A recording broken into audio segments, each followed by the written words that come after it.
ನಾನು ಕೇಳ್ಪಟ್ಟೆ ನಾರಾಯಣಗೌಡರ ಜೊತೆಗಿದ್ದಾರಂತ ಇವರು ಕೇಳ್ಪಟ್ಟೆನ ಅದೇ ಎಷ್ಟು ನಿಜಾನ ಎಷ್ಟು ಸುಳ್ಳು ನಮ್ಗೆ ಗೊತ್ತಿಲ್ಲ. ಅಂಥವ್ರ ಹೆಸರು ಅಂಥವ್ರ ಹೆಸರು ಕೆಡ್ಸೋಕ್ಕಂತ ಹೆಸರು ಹೇಳ್ಕೊತಾರಂತ ನನಗೆ ಗೊತ್ತಿಲ್ಲ. ಬಟ್ ಅಂಥ ಇದರಲ್ಲಿದ್ದು ನೀನು ಯಾವ ರೀತಿ ಲೀಡರ್ಶಿಪ್ ಬೆಳಿಬೇಕು, ಯಾವ ರೀತಿ ನಡ್ಕೋಬೇಕು ಫಸ್ಟ್ ಕಲಿಬೇಕು. ಅದನ್ನೇ ಹಂಗಾದರೆ ನಾನೇ ರಾಜ್ಯ ಅಧ್ಯಕ್ಷನಾಗಬೇಕನ್ನೋ ಕನಸು ಬಿಟ್ಬಿಡ್ಬೇಕು. ಯಾಕಂದರೆ ನಾವೇ ಅಂತ ಮಾಡ್ಕೋಬಾರ್ದು. ನಮ್ಮನ್ನು 4 ಜನ ಇದ್ದರೆ ಮಾತ್ರ ನಾನು ಒಬ್ಬ ಲೀಡ್ರ್ ಆಗೋಕ್ಕೆ ಸಾಧ್ಯ. 4 ಜನ ಇದ್ದರೆ ನನ್ನ ಬಗ್ಗೆ 4 ಜನ ಹೇಳಿದ್ರೆ ಮಾತ್ರ ನಾನು ಲೀಡ್ರು. ಸುಮ್ಗೆ ನಾನು ಲೀಡ್ರು ಅಂತ ರಿಜಿಸ್ಟ್ರ್ ಮಾಡ್ಕೊಂಡೋದಲ್ಲ.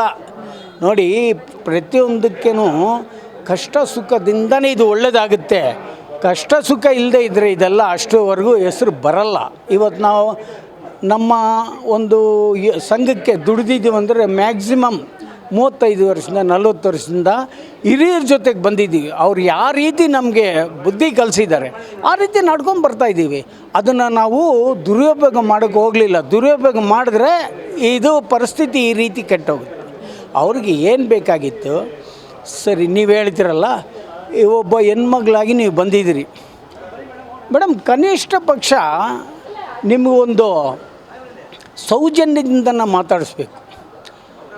ಪೆಪ್ಪರ್ ಸ್ಪ್ರೇ ಹೊಡಿತಾರ, ಒಂದು ವೇಳೆ ಅದು ಬಿಟ್ಟು ಬೇರೆ ಏನಾದರೂ ಮಾಡಿದರೆ ಅವಳು ಕಣ್ಣೋಗಿದ್ರೆ ಆ ಫ್ಯಾಮ್ಲಿಗೆ ಯಾರು ಹೊಣೆಗಾರರು? ಅಧಿಕಾರಿಗಳು ಬರ್ತಾರಾ? ಮಿನಿಸ್ಟರ್ಸ್ ಬರ್ತಾರಾ? MLA ಬರ್ತಾರಾ? ಹೇಳಿ ನೀವು.